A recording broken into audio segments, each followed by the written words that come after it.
Good afternoon, everyone. Good afternoon and welcome.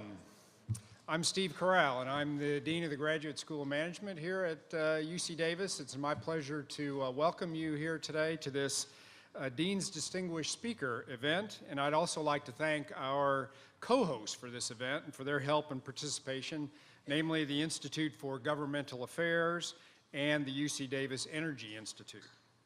Please also join me in thanking our sponsor today, longtime GSM business partner, Capital Public Radio.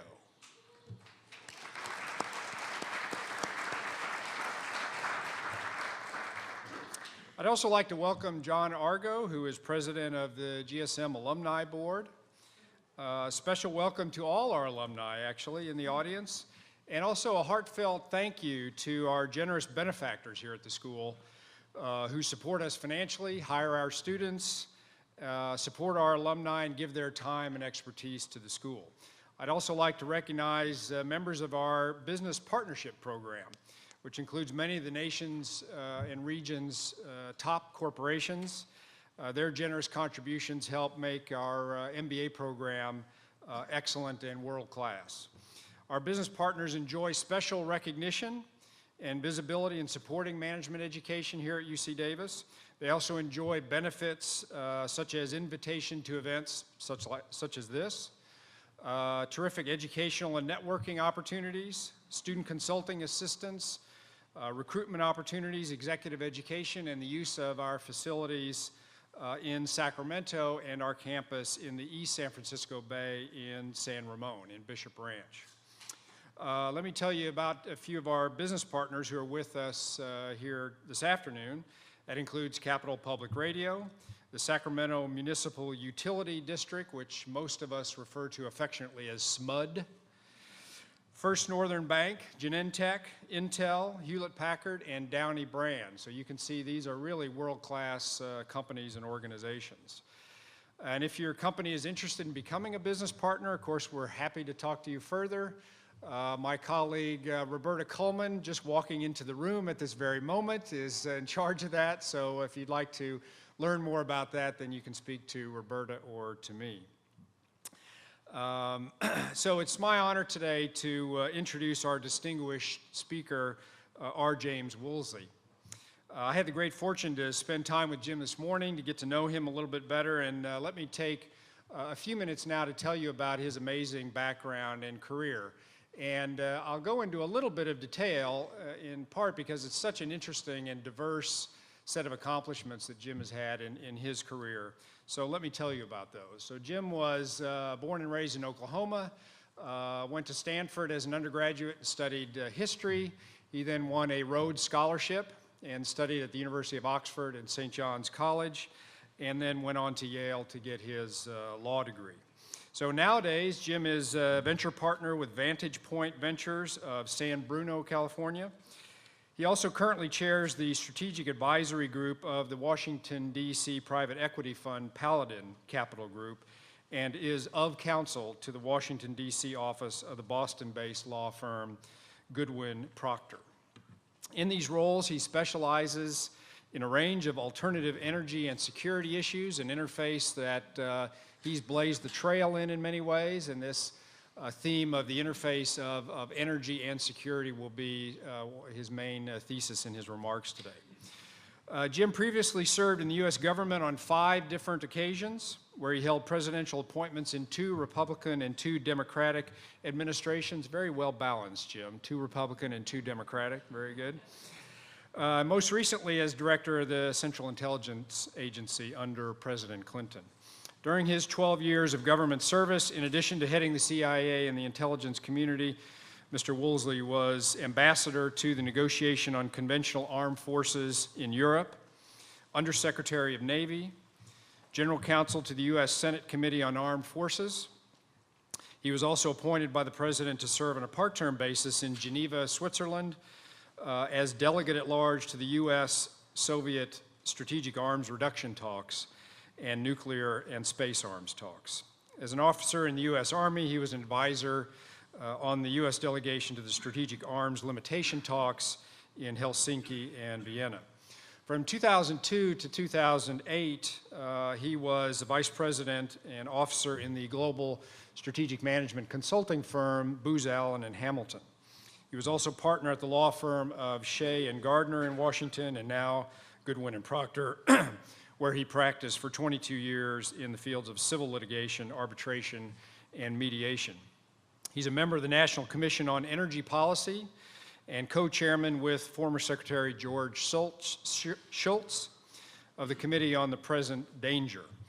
He's chairman of the advisory board of the Clean Fuels Foundation and the New Uses Council, and a trustee of the Center for Strategic and Budgetary Assessments. Jim was also chairman of the executive committee of the Board of Regents of the Smithsonian Institution and a trustee of Stanford. He's also been a member of the National Commission on Terrorism, the Commission to Assess the Ballistic Missile Threat to the U.S., President's Commission on Federal Ethics Law Reform, the President's Blue Ribbon Commission on Defense Management, and the President's Commission on Strategic Forces. He served in the past as a member of many boards of directors, both of publicly held corporations and nonprofits. Some examples of the for-profit companies on which he served is Martin Marietta, British Aerospace, Fairchild Industries, and Uri Systems. And last year he was the Annenberg Distinguished Visiting Fellow at the Hoover Institution at Stanford University. So I think you'll agree with me that Jim is a very, very busy man, and we are delighted to have him here at UC Davis. So Jim, welcome.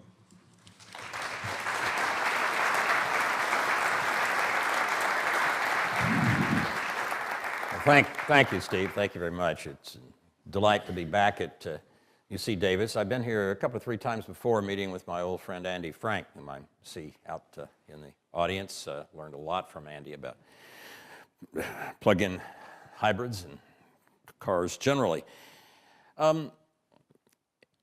I thought it might be useful to answer preemptively a question I often get asked, which is, when you were out at the CIA, did you get to participate in any actual covert operations?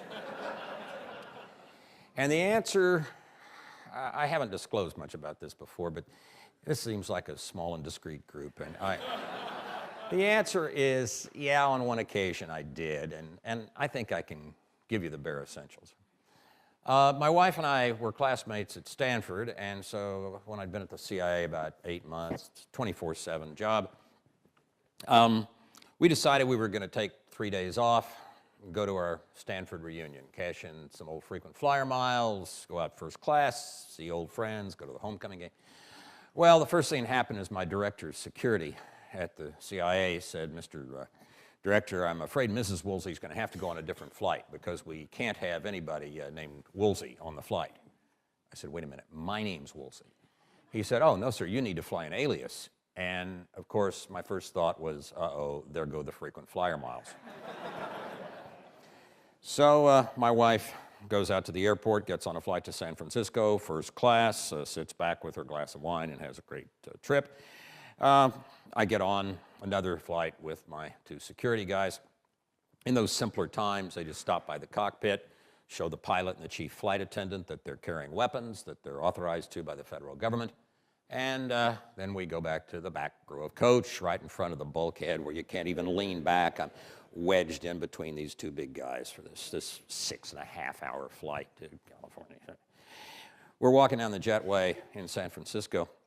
No, flight attendant comes over and whispers something to my security man. His nickname was Rock, and he was a big guy and a stolid guy. And he just cracked up. And I couldn't figure out, I'd never seen him guffaw like that. I said, "Rock, what's so funny?" He said, "You know what she said?" She said, "You know, I've been on these flights for 20 years, and that is the politest and best behaved prisoner that we've ever had on." So there are 2 good things about that. One is I successfully pulled off a covert op, getting to Stanford. And the other is that it was actually about the nicest thing anybody said about me in the 2 years that I was in the job. You don't tend to get many compliments as head of the CIA. Well, I thought I would share with you some thoughts about how we ought to consider deciding about what to do about energy, and where, as a nation, it would be a good idea for us to go. And I'm going to approach this a little differently than is standard. The standard way of approaching energy issues, particularly in the academic world these days, and in much of the Washington policy world, is to take one criterion, CO2 emissions, and one at a time analyze solutions, cellulosic ethanol for cars, for example, find that that solution will not solve the entire problem, reject it, and then go on to do the same thing with something else. It's basically a recipe for continuing despondency.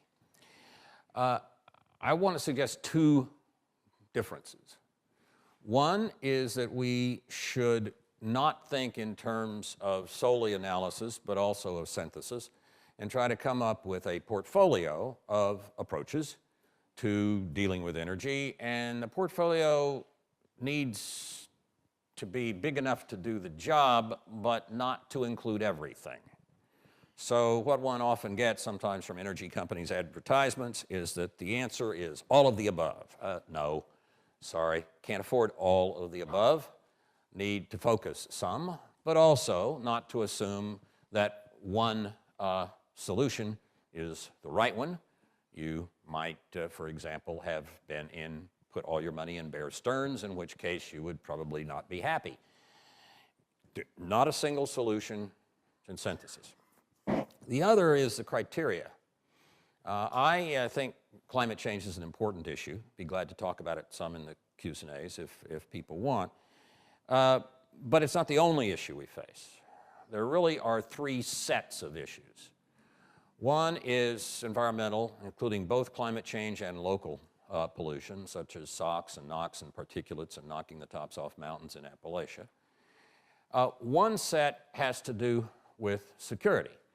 Can we make sure we're going to be getting the oil we need as long as we're depending in part on OPEC and the Middle East? What about terrorist attacks on various parts of our energy infrastructure? And the third has to do with the affordability and availability to the world of energy solutions. And by the world, I'm including what's sometimes called the bottom 2 billion. The 1.5 billion to 2 billion people in the world who effectively have no energy except maybe a tiny bit of electricity from a generator somewhere in their African village for a few minutes a day. So it is important that energy be actually available to people, not just theoretically available to them. Those three sets of criteria have to be looked at in terms of the threats to our being denied energy. And the way I characterize these in my mind is the environmental problems, the environmental threats, I characterize as concerns of one of the three friends I'm going to introduce you to today, the ghost of John Muir. John Muir, as I'm sure most everybody in this part of the world knows, was the father of the modern environmental movement. He was Teddy Roosevelt's great friend and the father of the not only the Sierra Club, but of the whole national park system, et cetera. And Muir, were he alive today, would be concerned, I think, both about climate change and about individual types of pollution such as SOx and NOx and particulates and the rest. The second ghost, who I have my little conversations with, in a sense, is an individual who is deeply concerned about the security of the United States and of democracies in general and totally committed to protecting them, and that ghost is the ghost of George Patton. Patton is worried, in my little dialogue or trilogue that I'm going to suggest here, not only about oil cutoffs, but about using energy infrastructure, such as the electric grid and its cyber vulnerabilities, as an instrumentality or a way of attacking the United States or other friendly countries, and something that we have to concern ourselves with. And my third ghost is that of Mahatma Gandhi, who best symbolizes I think, a concern for the bottom 2 billion in the world, and for real availability of solutions as distinct from theories. If you look at a map, a satellite map of sub-Saharan Africa taken 30 years ago at night, except for a few spots in Nigeria and a few spots in South Africa, it's almost completely dark because there's essentially no electricity. If you look at that same map, satellite map at night of sub-Saharan Africa, a picture taken, say, yesterday, it will look almost exactly like the picture taken 30 years ago. Dark, no electricity. Because although there have been a few projects, big dams and so forth, that have actually come into existence, generally speaking, the grand plans of the World Bank or others to come up with huge energy projects for sub-Saharan Africa never seem to work out. They never seem to actually get built for one reason or another. Gandhi is concerned about that. Gandhi likes local control. In his Salt March and his other marches to try to bring independence to India, he always carried with him a chakra, which is an Indian spinning wheel, and that chakra is in the middle of the Indian flag. What it symbolizes, among other things, is local self-sufficiency. Gandhi would spin cotton 2 hours a day when he was on his marches. What he was saying to the world was that you should not, if you can avoid it, just pick cotton and ship it off to England or someplace to be processed. If you have been spinning cotton for thousands of years in Indian villages, perfect it, modernize it, continue to do it, become important in the economic change, take responsibility in part for your own control over your own economic life. So Muir, Patton, and Gandhi all, to me at least, kind of symbolize different but equally important concerns about energy. And if you are only dealing with one of them, or only part of what one of them is worried about, say CO2, I don't think you are approaching a reasonable resolution of the problem in a comprehensive way. So what I'm going to do is say a few words about each of our two major energy systems, electricity and transportation, and look at each one briefly through the eyes of each of my three ghosts, and then see where that may lead us and throw it open to any questions that you might have. We have several smaller energy systems used for oil, for home heating, et cetera, in the country, but generally speaking, our two biggest ones and the two biggest in the world are electricity generation and transportation. Electricity generation in the United States is fueled 51% by coal and the rest by a mixture of nuclear, gas, hydro, and a little bit of renewables. Transportation is fueled 96% by oil products of one kind or another, and 3/4 of that oil, conventional oil, is controlled by OPEC. One way you know that someone doesn't know a damn thing about energy is if he says to you, our big problem is oil imports, because we import close to 2/3 of our oil. Here's how we're going to solve it. We're going to build nuclear power plants or wind farms or whatever. It may be a good idea to build nuclear power plants or wind farms or whatever in order to produce electricity, but today it has essentially nothing to do with oil demand. You could build nuclear power plants and wind farms forever, and if you still stayed 96% oil fueling your transportation and virtually no oil being used to produce electricity, you're not going to do anything about oil by building nuclear power plants and wind farms. We'll get back in a minute to that because that might change in the future. But today, it's not like the 1970s when 20% of our electricity came from oil. It doesn't anymore, so you can't solve our oil import problem by building power plants. Now, let's look first at electricity. What types of programs should we focus on for the future? And what would each of our three ghosts say about them? Well, let's look at Muir first. Muir has two concerns. One is local pollution, SOx, NOx, particulates knocking mountaintops off in Appalachia. That's almost entirely a coal problem.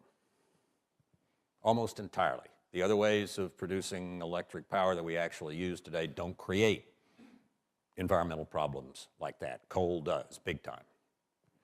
What about climate change? Well, nuclear and hydro don't, in their operation, essentially contribute anything to climate change, CO2 emissions. Natural gas is about a third of coal's contribution per kilowatt, per installed kilowatt, or per generated kilowatt hour, let's say, in CO2 emissions, because natural gas has about half as much CO2 in it as coal, but natural gas plants are considerably more efficient than coal plants. So when you're using natural gas, you're putting out about a third of the CO2 that you are if you're using coal to generate electricity.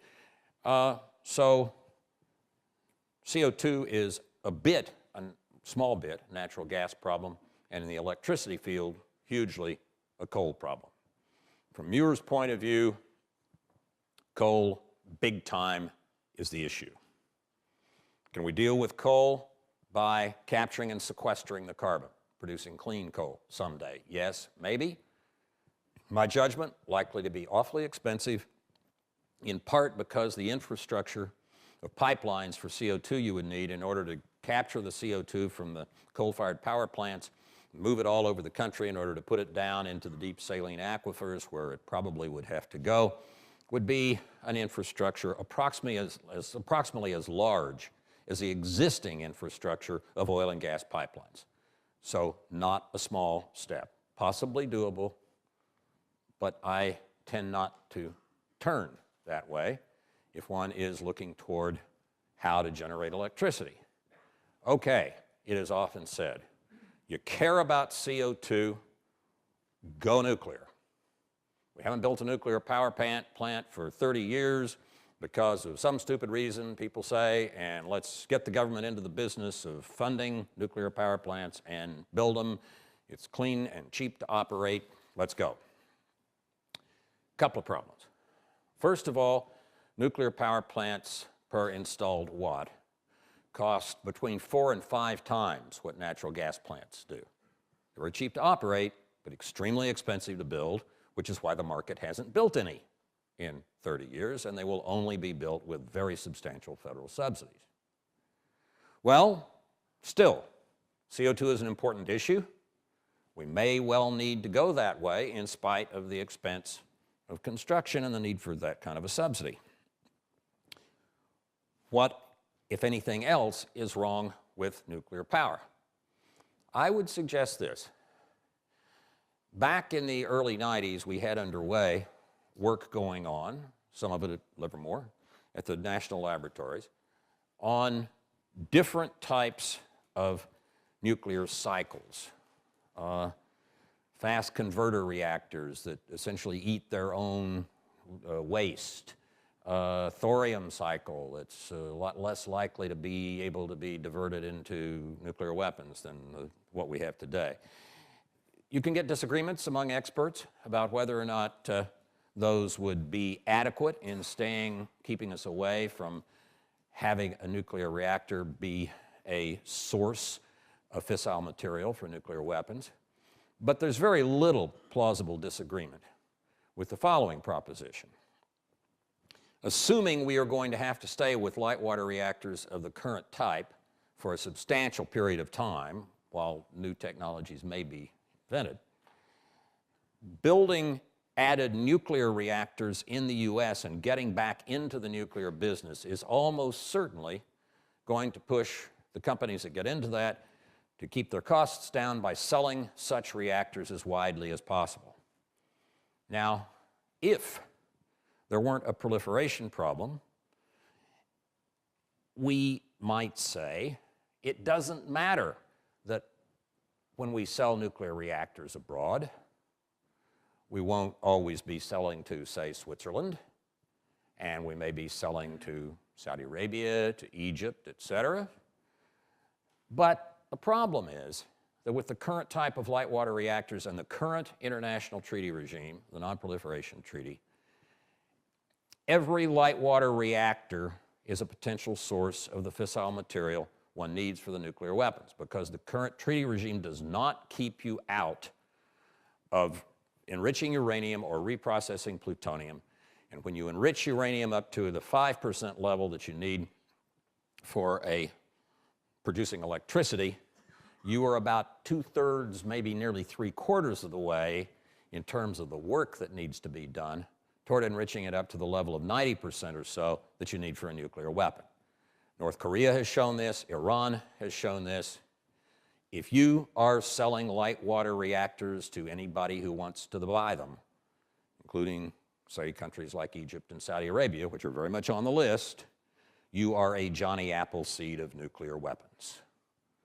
You are moving around the earth planting future nuclear weapons, because the weapon itself is pretty easy to design. The problem is getting the fissile material. And the fissile material, especially highly enriched uranium, can come just from the enrichment process. So we got a big problem with nukes.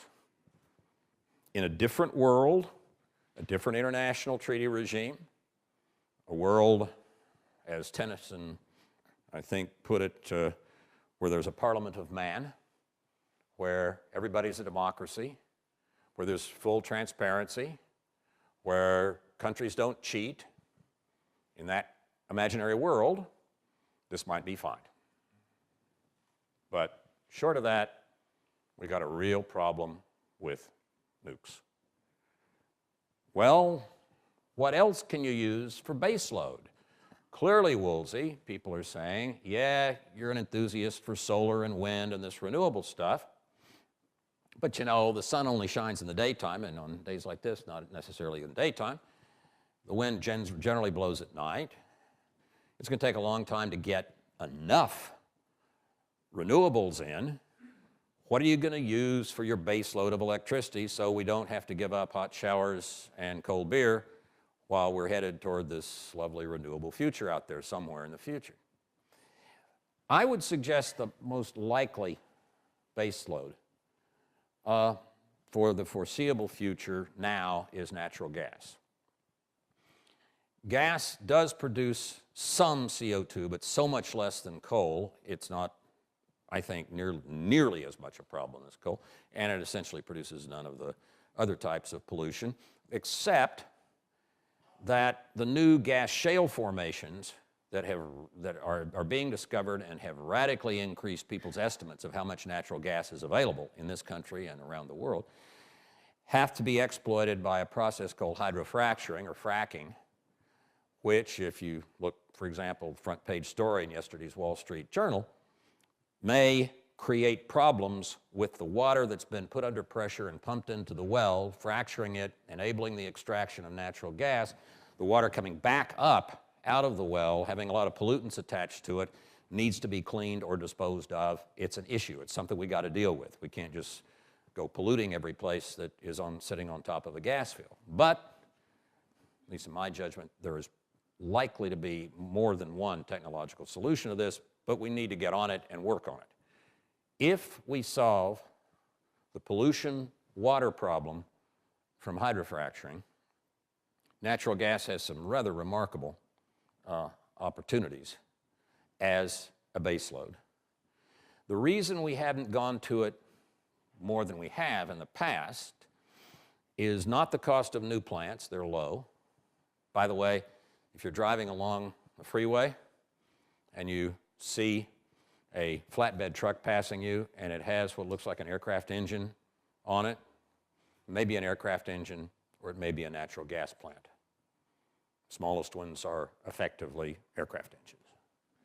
So natural gas also, by the way, lends itself to cogeneration, capturing the waste heat from the generation of electricity and using it a second time, say to heat a building or otherwise, The Danes, by the way, get about a third of their electricity from cogeneration of that sort. We get about 5 or 6% of ours from it in the United States, just because public utility commissions haven't wanted to get into it. They'd rather have people build power plants, I suppose.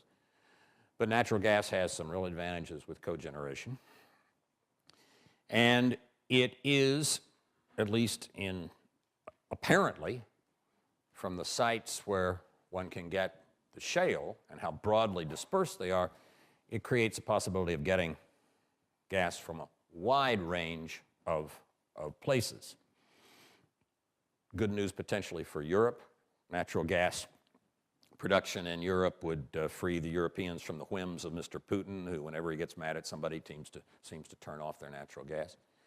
Happily, we don't have the same problem with Canada. We get about a third of we get about 15% of our natural gas from Canada, but since they whipped us twice when we tried to conquer them in the late 1770s and 1812, and we've given up on whipping them. The Canadians continue to be rather nice to us. We get along with them reasonably well. We don't have the same problem the Europeans do with Russia. The other thing about natural gas is it's easily turned on and off, and so it's a good way to do what's called firm renewables.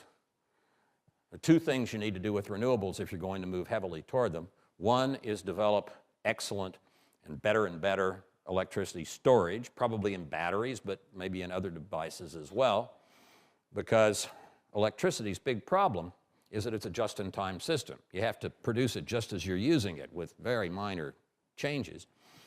And if you can move away from that, produce electricity in the daytime from solar, store it enough that you can use it in the early evening, and mate it up with natural gas that's relatively easily turned on and off, you may be able to have a partnership, essentially, between storage improvements, natural gas, larger availability, far more affordably than it was looking to be the case before the shale discoveries, and renewables.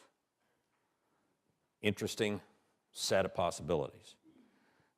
What about renewables? Several have potential promise.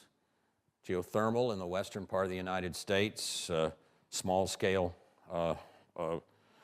hydro in streams and rivers where you don't have to build a dam. You can just have a propeller, a turbine essentially under the water. There are several possibilities, but the two biggest are probably solar and wind. And today, some large-scale solar and wind plants are obtaining cost levels that are looking more and more attractive. Thermal solar in the Mojave Desert, wind farms in Texas and central part of the United States. The problem is that once you generate the electricity from the sun in the Mojave or from the wind in Kansas, you got to get it to where people are. And today, in a lot of circumstances, you will take a year or so building a thermal solar plant in the Mojave or building a wind farm in Texas or Kansas, and then you'll litigate or have permit proceedings for 7, 8, 9, 10 years, and you will eventually end up, if you can ever get hooked up to a transmission line, you will eventually in order to avoid the Indian burial grounds and the snail darters and so forth, your transmission line will sort of look like that. And maybe it'll get in a few years and maybe it won't. Transmission, long-distance transmission, therefore, creates some serious blockage to actually having the power in hand. Quick word about what Patton thinks about electricity. He's got two main concerns. Attacks on the electricity grid, particularly on the transformers by terrorist groups, and hacking into the SCADA, supervisory control and data acquisition systems that control the grid. The transformers especially are extremely vulnerable and extremely important to the system. The big transformers that hike up the voltage so electricity can be transmitted long distances and then step it down again. They aren't made in the United States anymore, the two biggest ones. They're made in South Korea and Northern Europe.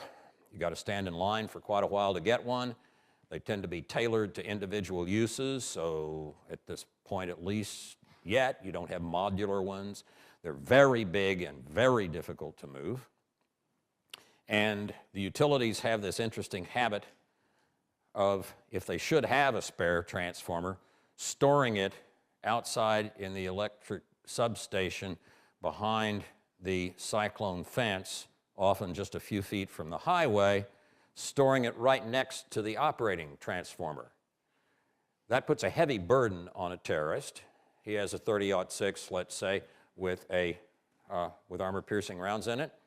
He has to pull off the road and fire 2 shots instead of 1 in order to take out not only the operating transformer, but its spare. The U.S. electric grid is not the only part of our infrastructure that's vulnerable. We have 13 major critical infrastructures, including water provision, sewage pumping, et cetera. All 12 of the others depend on electricity. So if the electricity goes down, all the others do too. And if the electricity is down accidentally, tree branch touching a power line, as occurred in Cleveland back in, I think, 03, taking out 50 million consumers from electric power for several days in the northeastern U.S. and eastern Canada, then if it's over in a few days and you've got a home generator and some diesel, and the hospitals certainly do, and so forth, you'll probably get through it all right. But, by the way, when that happened and Cleveland's power line touched by a tree branch took out northeastern U.S. and eastern Canada, several days, 50 million consumers, billions of dollars, we tried to take a leaf from the book of the South Park kids and blame Canada. The Canadians, however, in their polite way, pointed out to us that actually Cleveland is south of Lake Erie, not north. And we had to admit it was our tree branch and our power line. And the real problem, as Patton would point out to you, is that terrorists are a lot smarter than tree branches. They do not have to just go after a power line. They can go after the transformers. So that's one of Patton's concerns. The other is that whereas the control systems for the electric grid used to operate largely locally, and most of us generated our electricity locally, and if we got into a real bind, we'd buy a bit of electricity from a neighboring grid. Having gone to deregulation in the late 1990s, we're now trying to move and buy electricity from all over the grid, and those who are responsible for doing it care a great deal about a tiny fraction of a penny in cost. So we've got a national grid really stressed with trying to keep up with what we're doing with electricity. And in order to make that work, we have gone to more and more off-the-shelf software for a lot of computers and off-the-shelf firewalls. Let me tell you how effective those firewalls are. They do a great job of keeping hackers out as long as the hackers are only in elementary school. But once you get into junior high school and you're pretty good at some of those video games, you're through those SCADA firewalls about as fast as a hot knife through butter. So we have an electric grid on which everything depends, because without electricity, you're not back in the 1970s pre-web, you're back in the 1870s pre-electricity. And you probably aren't going to be able to find that manual pump handle for the well in your backyard so you get drinking water. You probably forgot to have that plow horse in the back of your house to help you plow a field to plant food crops. We're back in the 1870s without anything that made it possible for people even to survive in the 1870s, if the grid goes down for a substantial period of time as a result of a terrorist attack or hacking attacks. So Patton, to put it mildly, has some major problems with our current electricity structure.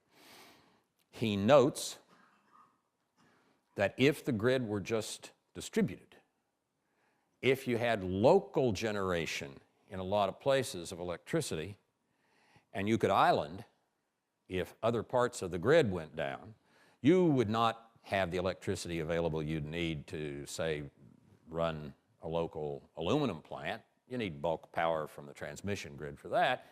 But if you had some local solar and wind and natural gas, you might at least be able for the community to be able to have about half the electricity that it normally has and to keep things functioning at a bare bones level. It might not be pleasant, but it wouldn't be a total catastrophe as would be the complete loss of electricity. So Patton, for his own security reasons, has some real interest in distributed generation of electricity. Gandhi remembers those maps of sub-Saharan Africa and doesn't really believe that the big power plants are ever going to show up. Now, India gets about half of its electricity from coal and from big power plants, but there are huge numbers of outages. It's a serious problem, and in some parts of the world less developed than India, it's a gigantic problem. If you could generate electricity locally at the village level, Gandhi begins to think of power and energy and electricity somewhat the way he was thinking of weaving cloth with his chakra.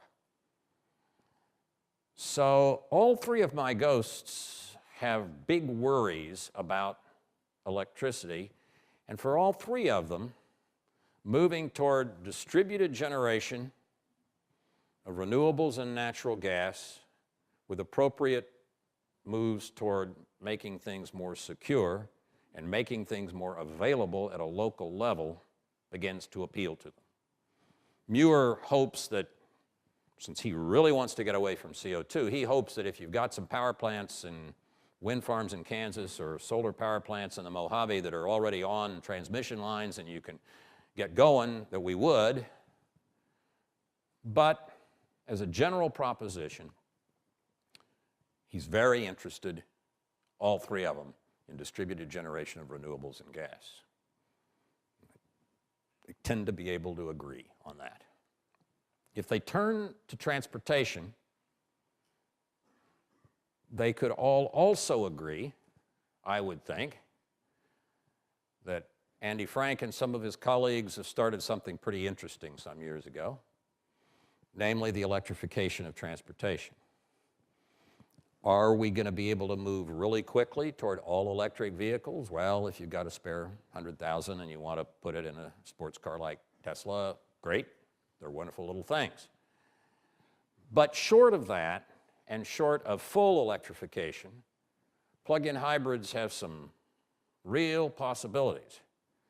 Because first of all, you may be able to produce enough electricity locally to drive 20, 30, 40 miles a day. And since the average car in the US goes 25 miles and 3/4 cars go less than 40 miles a day, if you are electrified in part, as in a plug-in hybrid, you are an all-electric vehicle, say with a 40-mile Chevy Volt, you're an all-electric vehicle 3 days out of 4. Now with a plug-in hybrid, when you get to the end of that 25 or 30 or 40 miles, do you have to find a plug? No, only if you want to drive at roughly 2 cents a mile instead of 6, 8, 10 cents a mile.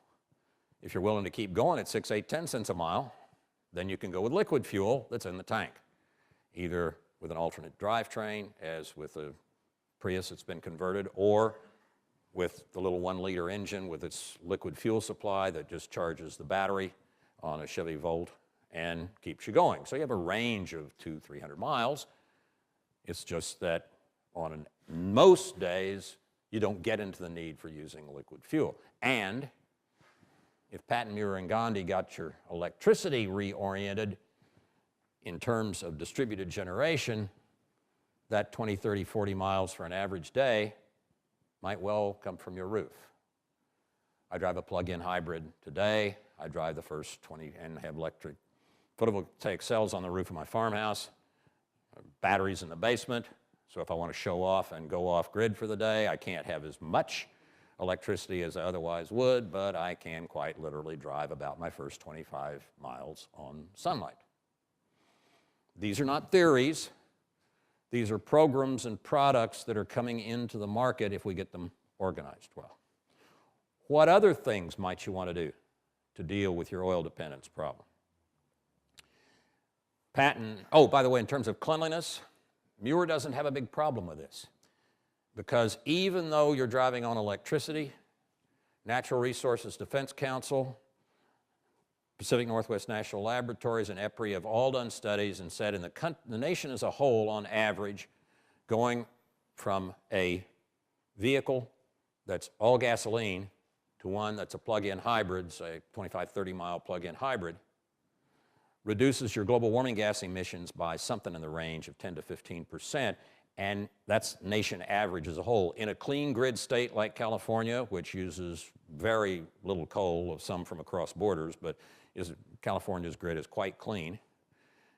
In a clean grid state like California, you improve your global warming gas emissions by going to a plug-in hybrid by about 80 to 90%. So as the grid cleans up, Muir is very happy that the cars will be cleaned up at the same time.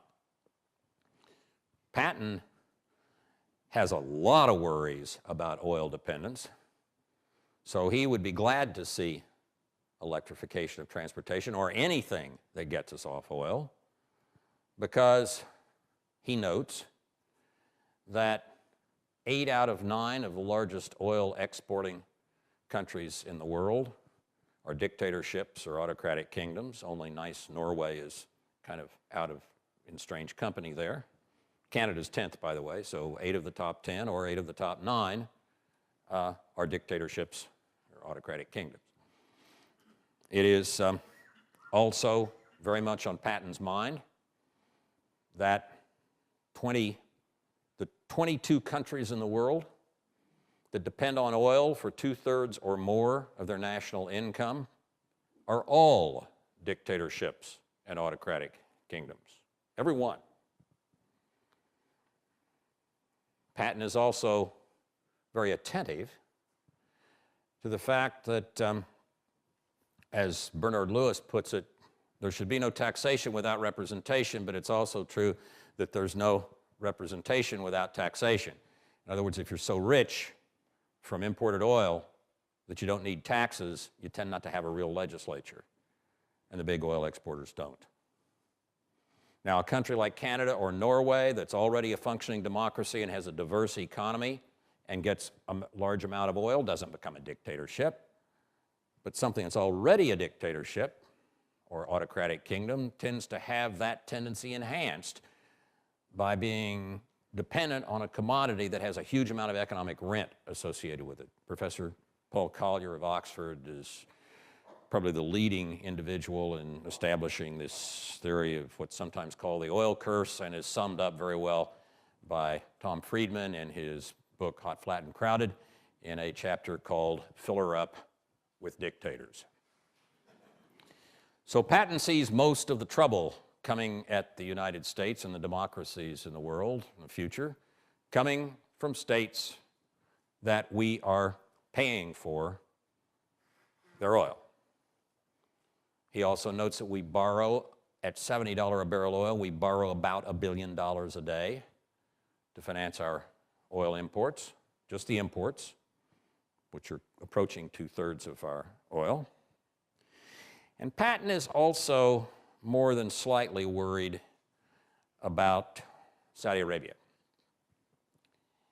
He points out that Lawrence Wright, the author of The Looming Tower, I think is the best book, by the way, on Al-Qaeda and 9/11. Wright says in there that with between 1% and 2% of the world's Muslims, the Saudis control approximately 90% of the world's Islamic institutions. That's paid for by the hundreds and hundreds of billions of dollars a year the world ships to OPEC, and Saudis in particular. And so we find that this war on terrorism that we're in, or call it contingency operations abroad if you want to be more politically correct, is the only war, I guess, since the Civil War the United States has ever fought in where we pay for both sides. Not a real sound strategy, Patton says. He even says to those who will listen to him this.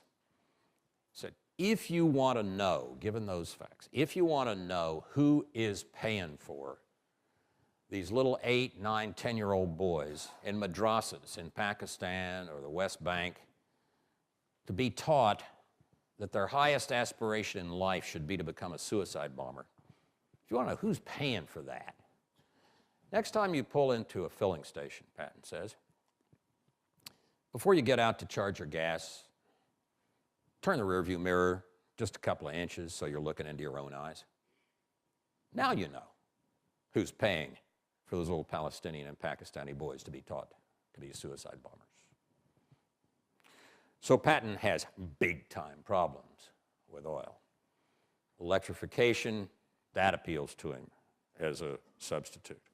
Advanced biofuels appeal to him. He understands, along with Muir and Gandhi, that it's going to be a lot easier to use advanced biofuels if they're drop-in fuels. That is, if they're diesel coming from, let's say, algae, or if they are biobutanol coming from waste products, if they're a fuel that can be integrated into existing fuel supply systems and pipelines and so forth without difficulty and complexity and without building added facilities. He also is excited about the prospect of improvements, largely using electronics and internal combustion engines that'll require the fuel to be used less. And he even is perfectly happy to think of natural gas being used for fleet vehicles like school buses and for interstate trucking. He and Gandhi and Muir are all a bit worried about trying to have natural gas fuel the family car, because then you need natural gas pumps at all the filling stations, and that's a big investment in infrastructure. But for trucks, maybe fine. So Patton and Muir can get along fine on an approach toward transportation which uses the distributed generation of electricity for electrification in part of transportation, which uses advanced biofuels, which uses improvements in mileage from improved internal combustion engines, and which uses, to some extent, natural gas. And he points out that if you come at oil from all of those directions simultaneously, you may be able to move an awful lot faster than if you're trying to move with only one of those solutions alone. Gandhi has listened to all this so far. He loves the distributed generation for the reasons I described, and transportation, he has no problem at all with having transportation proceed from electrified vehicles that have the power generated locally. My three ghosts, again, after thinking it through, have a generally common approach toward transportation and a generally common approach toward generation of electricity. Is each of the three totally satisfied with everything? No. Muir would have preferred a bigger emphasis on everything being renewable as soon as possible. But real progress toward renewables seems possible, and the compromise with natural gas is one that he can live with. The main thing Patton says that he wants to stress is that whereas coal is an environmental and CO2 problem, oil is a CO2, an environmental, and security problem. In addition to fixing the vulnerabilities of the electricity grid, we have to, Patton says, do something radical about oil. His analogy, which was first picked up by my friend Annie Coren in her writings, is that we need, he says, to turn oil into salt. And what he means by that is up until the beginning of the 20th century, salt was a strategic commodity. It was the only way to preserve meat. It was hugely important to the human food chain. Those who produced salt had a total monopoly on preserving meat, and so salt was a very big deal. Countries went to war over salt mines as recently as the 1880s. With the coming of the electric grids at the end of the 1890s and into the early 20th century, refrigeration and freezing became widely available, and people realized that frozen and thawed meat tasted an awful lot better than meat that had been soaked in salt brine, and it was, by the way, cheaper. Given the salt monopoly prices, it was cheaper to freeze meat than it was to soak it in salt brine. So, within a very few years, salt was destroyed as a strategic commodity. It wasn't destroyed, period. You will see some on your table at dinner this evening. But I doubt if you will look at it and say, you know, I wonder if we're salt independent. I wonder where that comes from. Do we import as much as 2/3 of our salt? You don't care. Because unless you're Long and Morton's, salt is boring. We need, patent says, to do that to oil. The ultimate objective is as soon as possible, make oil boring. Thank you.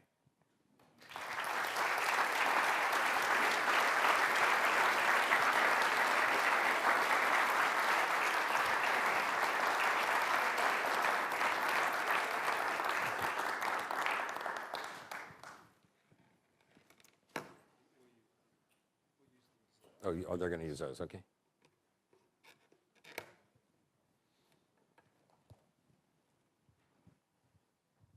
Jim, thank you.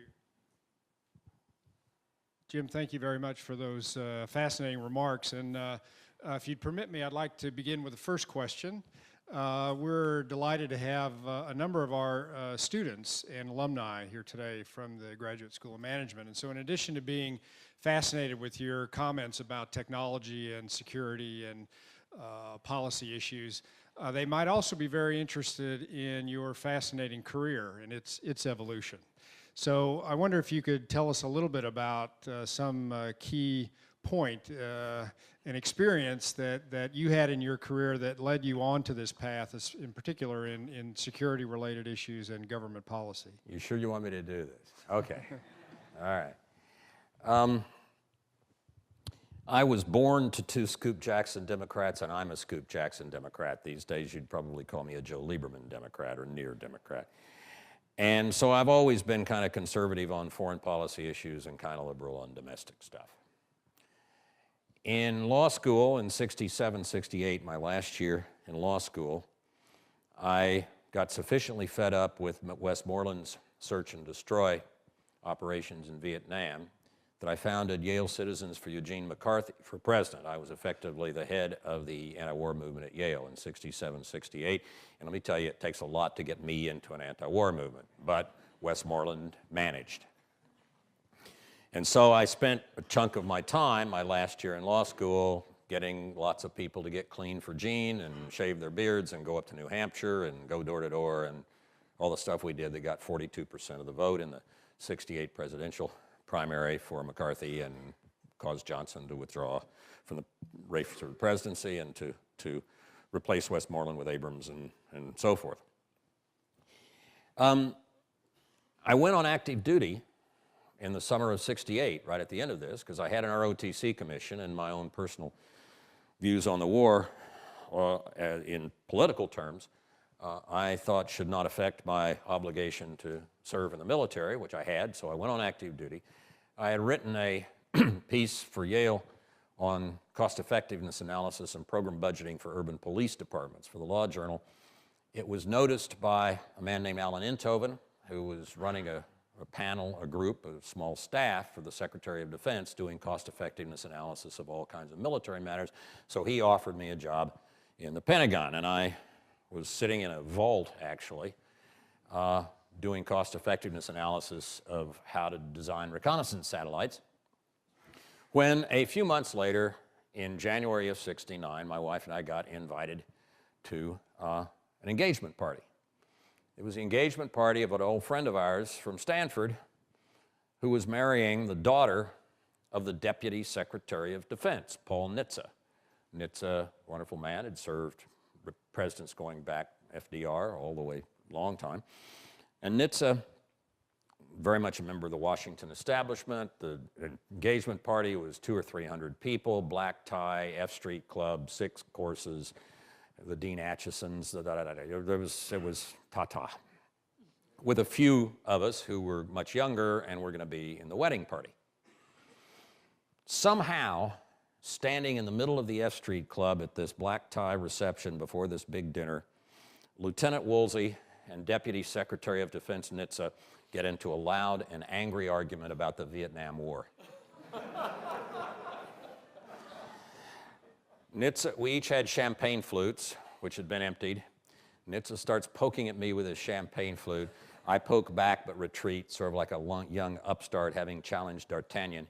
I'm pinned against the windows, fending him off. His wife comes and hauls him in. Everybody goes in for dinner. Driving home that evening, I said to my wife, well, Nitze and I got in a little discussion about the war. And she said, yeah, everybody noticed. I said, but, you know, it doesn't matter. He's only going to be around another couple of weeks, and then the Republicans come in, so I forget about it. Well, that's true. Nothing happened. And then about 3 months later, along about March or April, Nitze comes back because everybody wants Nitze to work for him. And Laird, the new Secretary of Defense, needs somebody to go over and negotiate with the Soviets in Helsinki and Vienna about strategic nuclear weapons. It's this new idea, arms control negotiations. And so my boss gives me a call. And he says, Jim, Nitze's back. I said, yeah, I heard. And he said, you know, he's going to go over and negotiate with the Soviets in Helsinki and Vienna about all our strategic forces. And he needs an assistant. He needs somebody to draft the statements and to keep track of stuff. And, you know, you're a lawyer. It might be a treaty, might be some legal work involved. And you've been working on intelligence. That may be relevant. Would you be interested? And I said, well, you know, I can't think of anything I'd rather do as a lieutenant in the Army than go over to Helsinki and Vienna and negotiate with the Soviets about strategic weapons. Sounds pretty interesting. But I said, I've only met Nitze once, and it didn't go real well. And Charles kind of grinned and said, well, that must be what he meant. I said, what do you mean? He said, well, I mentioned your name to him, and he paused for a minute. And then after a minute, he kind of grinned. And he said, yeah, he said, that's fine. He said, send Woolsey on up. He may not know what the hell he's talking about, but at least he'll speak up. So, I rarely give career guidance to people on how to get into a government career. What worked for me was being a brash kid and getting into an argument at a black-tie dinner he was hosting for his daughter's engagement with the Deputy Secretary of Defense as a lieutenant in the Army, and the marvelous man hired me really because I'd gotten in the argument with him, because that's what Paul Nitze was like. What it says about me is I was a brash kid. What it says about him, and he was a remarkable man. I guess I'd say the most important thing is see if you can find somebody like Nitze, somebody who wants you to argue with him, to present alternate views, not to say, yes, sir, whatever you say, sir. If the person only wants you to say, yes, sir, whatever you say, sir, it probably will be a pretty boring job, and it may not be a very useful one. But if you find somebody like that, and I was just lucky, if you find somebody like Paul Nitze, almost no matter what he or she is working on, go work with them. That's what I'd say. Other questions? Yes, sir.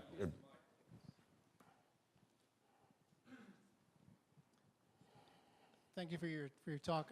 I wanted to get your opinion on how yesterday's Supreme Court ruling might influence the ability of folks like yourself to get that message out, considering that the money behind oil is as significant as it is. I haven't read the decision or the article yet, so you got to give me a very brief précis. Basically removing the restrictions on corporations to contribute to political candidates. Well, you know, I don't think that's something that's likely to, as described, damage the First Amendment rights of those of us who are not speaking for corporations. I mean, I don't mind. Given my views on oil, I've had some differences of opinion with some representatives of some very large companies, and they say what they think about me, and I say what I think about them and their policies. And some of them are moving into what I would regard as some very useful and interesting areas, such as natural gas. And others complained about me, for example, to Booz Allen when I was an officer at Booz Allen. And I'm proud to say Booz Allen shrugged and said, well, that's just Woolsey. Woolsey sounds off. You know, so I don't see that this ought to make it impossible for people as individuals to say what they think. And that's the essence of the First Amendment. If the Supreme Court thinks that corporations ought to be able to give political contributions and be more influential than they are now, then you're going to have a lot of corporations, probably from different types of interests in energy. I would imagine you're going to have, you know, some of the new renewable energy companies contributing to one type of candidate, and some of those who are in the heartland and are focused heavily on coal and railroads to contribute to another type of candidate. But, you know, let's slug it out. Would be my instinct. Yeah, I have a question. You'd mentioned that you would hope that we would turn oil into salt. I'm worried that we're going to turn lithium into oil. Most of the batteries that are going into these plug-in hybrids require lithium, I believe, is the current technology. And most of them, lithium's coming from Bolivia, China, Democratic Republic of Congo. Are we trading one set of dictators for another?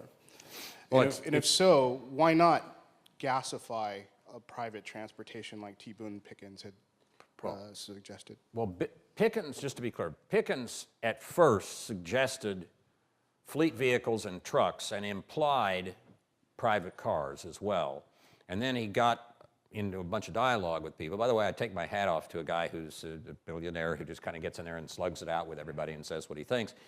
And he kind of adjusted his views, and he's backed off sort of on the private cars side. He tends to, because of the infrastructure requirements. He still is pushing hard on trucks and fleet vehicles, and I think he's right on those.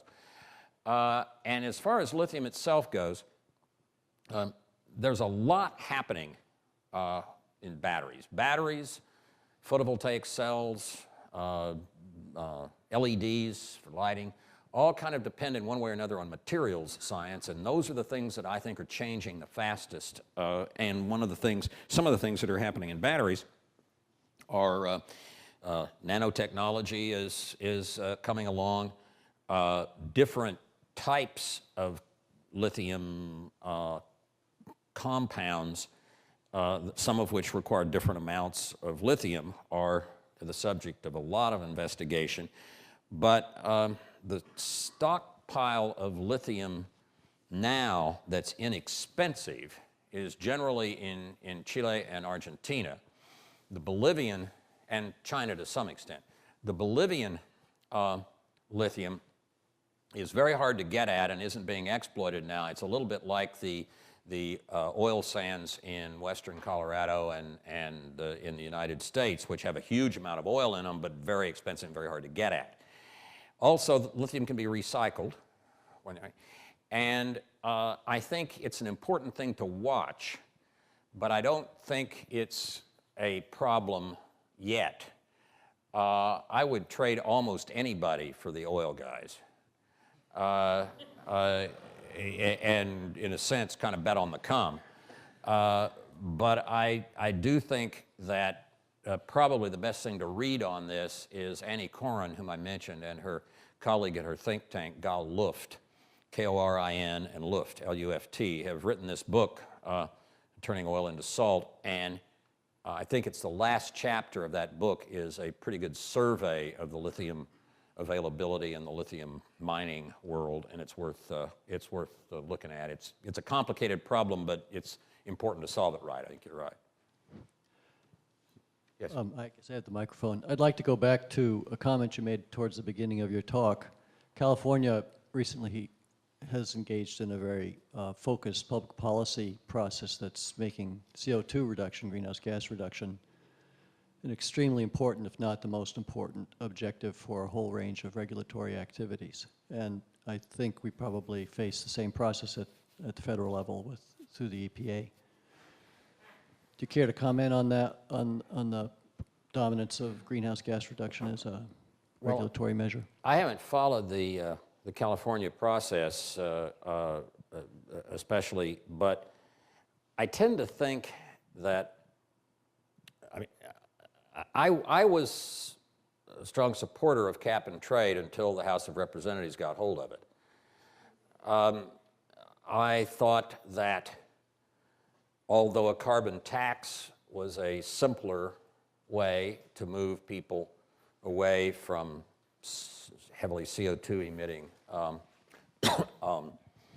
ways of producing electricity, and even though cap and trade had some difficulties, for example, cap and trade has almost nothing to do about oil. $1 a ton of CO2 price in a cap and trade system is about a penny a gallon at the pump. So if you had a CO2 price about $25 a ton, like Europe has kind of bounced around recently, that adds 25 cents a gallon to the cost of gasoline. It's not enough to make much difference. The cap and trade is largely a stationary source matter. You got to deal with oil different ways. But let's assume we're just talking about stationary sources. I thought it would probably be a reasonable and perhaps a politically more acceptable way to effectively put added charges on CO2 emissions and heavily on coal. Then the House of Representatives got hold of it, and the coal and railroad lobbyists really earned their bonuses for the year, because the bill as it passed the House gives all kinds of advantages to coal for a long period of time. It eventually would have some effect on moving us away from coal, but it wouldn't be for quite a while. I was having dinner a few nights after the House bill passed with the president of one of the country's big and important environmental organizations. And he said, Jim, what's the fastest way to get CO2 emissions down to the levels that we're looking at for the next 20 years? I said, you can do it within a year. You just turn off the coal plants and turn on the natural gas plants, because the grid is about 1/5 to 1/4 utilized at night, and there's a lot of spare capacity for peaking that is largely, not heavily, but not entirely, but largely natural gas. And instead of dispatching 95% of your capacity in coal, start turning the coal down, especially the old coal-fired power plants, and utilize gas more. And he said, exactly, I completely agree. Why did the House of Representatives do exactly the opposite? He said. I said, I don't know, but the coal lobbyists really did well. The railroads are in there too, by the way, because they make an awful lot of their money by hauling coal around. So we've got the only way, unless a Senate bill is fantastic, any kind of a compromise between a Senate bill and this House bill is still going to be pretty pro-coal. I tend to think that the simplest way to deal with coal is probably a regulatory system. It won't help much in California, because California doesn't really have coal within its borders, but it does buy coal-fired electricity from across borders in, I think, Arizona and mainly. But it's not principally a California issue, but for the country as a whole, the only way we may be able to get away from generating huge amounts of CO2, and for that matter, knocking the tops off mountains in Appalachia and SOx and NOx and so forth, may well be to use the EPA regulatory process to just knock coal sideways. And frankly, I don't have any problem with that. Politically, it could be difficult because people will say it's, you know, it's not following, the coal lobbyists especially, coal companies, will say it's not following the general direction of the bill, and that's right. But the bill is a serious, serious problem. Who's got the mic? Jim, Hey, Andy. thank you very much for your comments. It's great to hear you speak always, but and I agree with everything you say. There is one thing that I don't agree with, and but your ghost may agree with.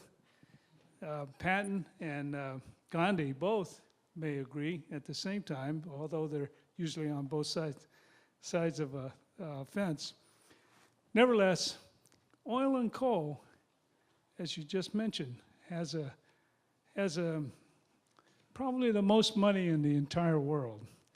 And so what you're suggesting is that we should say, okay, guys, we're going to knock you sideways. I heard you say that just a minute ago. And now with this new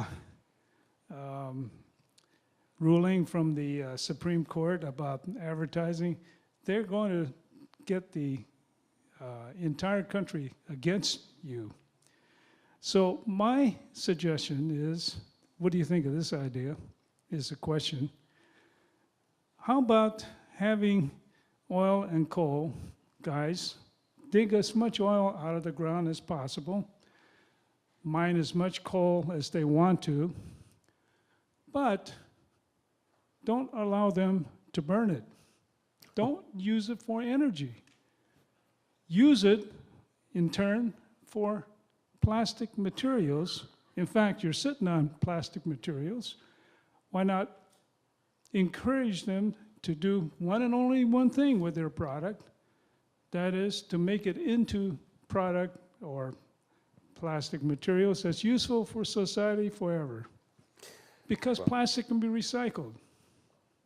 Now, that makes them actually a more valuable company because they're creating product for the world forever. And this way, you solve two problems at the same time. You get them to stop creating CO2, and we stop them, we create product, let's say 2x4s to build houses, and we stop cutting down forests. Well, Andy, as I would have expected from when you first introduced me to the notion of plug-in hybrids, I hear ideas from you that I don't hear from anybody else. And there's a real value in the proposition that if we can use coal and oil in ways that don't release CO2, then why not? I think the problem is the volume. I think the problem is that although we largely use oil and sometimes gas to make chemicals today, it's only about, I think, maybe 3 or 4%, something like that, of our oil use. And so I don't know that there is enough volumetric need for the plastics or other materials that oil and coal could be used for. But like anything you come up with, it's something we ought to look into. I've been intrigued by the fact that oil is facing competition with some of the companies using waste products and cellulosic products and the like to produce things like plastics and polyurethane and so on. And since I'm kind of single-mindedly focused on reducing the need by substituting with other things, that was kind of where I was headed. But if there's some way to use coal and oil in a way that doesn't emit CO2 or other pollutants, it's worth a look. Worth a look. Yes. It seems like one of the problems we're going to be facing, especially in the next 10 to 20 years, is the infrastructure in the U.S., the transportation infrastructure. The roads and highways are in an increasing state of disrepair. I think anybody who drives between here and San Francisco and doesn't hit a dinner-sized pothole is lucky. Having said that, everything you talked about is great, but it still seems to be solutions focused around the car. What role do you think mass transit's going to play? I mean, it seems like an area that we're really in California having a lot of trouble getting momentum behind, but it seems like an area with a lot of promise. It's important, and there is a lot that can be done with it, including modification of existing mass transit systems and expansion of them. But the problem is, however much we do with that, we're not going to be able to deal a body blow at oil, I think, without changing the fuel that we drive on. Because this is largely a nation of some people living in big cities, but an awful lot living in suburbs and exurbs. A lot of families in which one member is commuting for 20, 30 miles, another is picking up kids at school, dropping them off at the soccer game, in the meantime going to the grocery store, and it's a life and a society that is built around the automobile, and for most people, the flexibility that the automobile brings. So whereas a more European style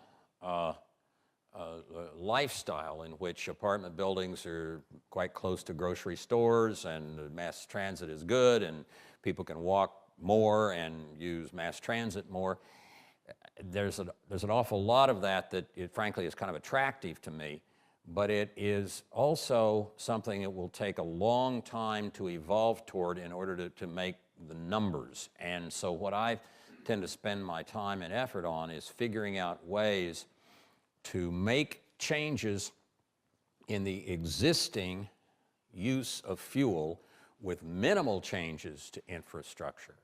For example, one of the reasons I like drop-in fuels like butanol or diesel from algae is that they mix fine with existing fuels, and you don't even need separate fuel pumps at the gas station or whatever.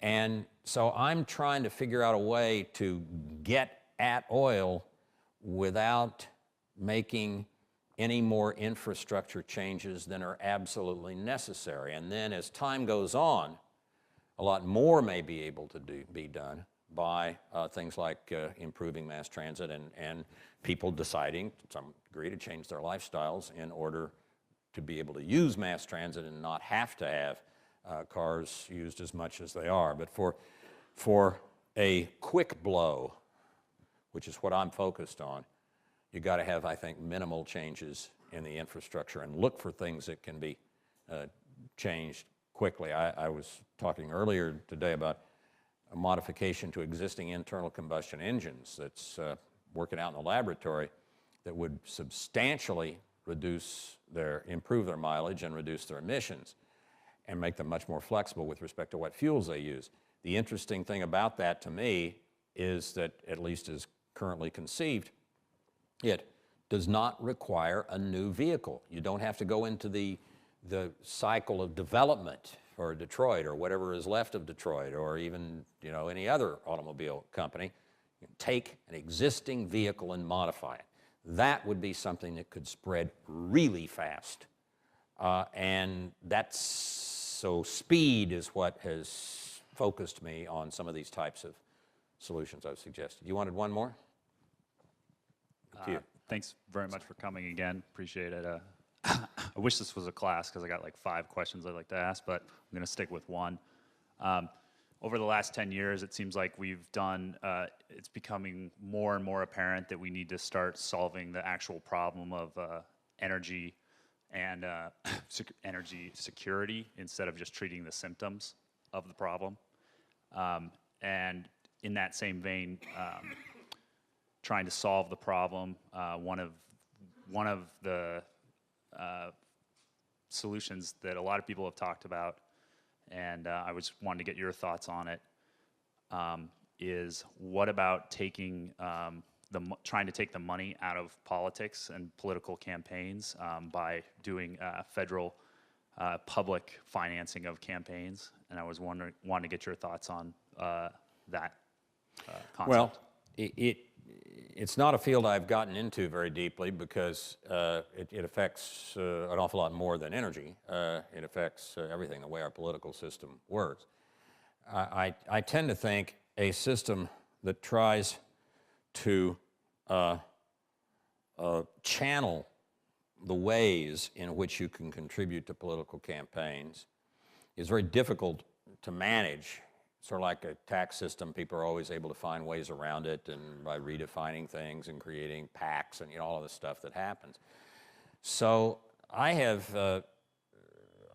tend to think that either a complete and sole public financing of elections or a complete withdrawal of restrictions so anybody can say anything they want about anything would be, both of those would be at least rational ways to go. What is really hard, I think, is regulating in fine detail. If you organize this way, you can contribute. If you organize that way, you can't. It promotes a lot of dancing around and creating new institutions to get around the regulations and so on. But I freely admit this is not a subject I've studied thoroughly. And I think as long as any of us who have the views that are, to state it summarily, focused on moving away from oil and coal, as long as we're free to speak out and say what we think, my idea is let's get with it. And if we face more opposition because companies that have different interests are putting out a lot of more material, then we just have a bigger job and more material to refute. But I haven't ever gotten into the issue of how to affect energy by dealing with the reform of PACs or the like. It's kind of not the turf I've chosen to fight on.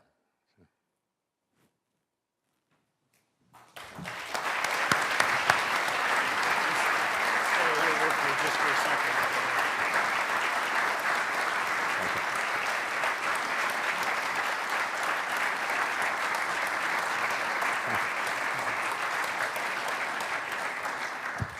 Jim, we've been thrilled to host you here at UC Davis today, and you've accomplished an amazing feat with your remarks. This audience is extremely diverse, as you can tell. You have here people who are affiliated with the business school here at UC Davis. You have those who study political science and public policy, and you have scientists and engineers here in the audience here as well who are interested in technical issues, and you have managed to fascinate all of us and be relevant in your remarks. So terrific job with your thoughts, and thank you so much for that. Thank you. Yeah. Thank you.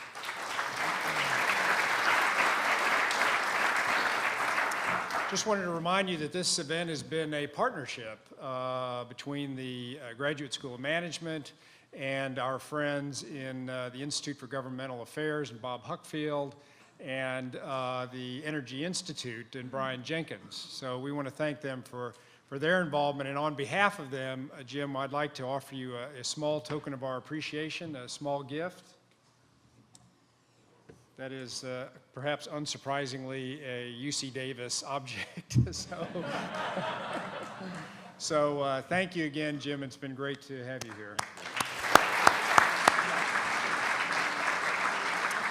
Just a reminder that today's presentation will be available for viewing online at the Graduate School of Management website, and will also air on University of California TV in the future. And we want to thank you again today for participating in this event. Thank you. Terrific. Thanks so much.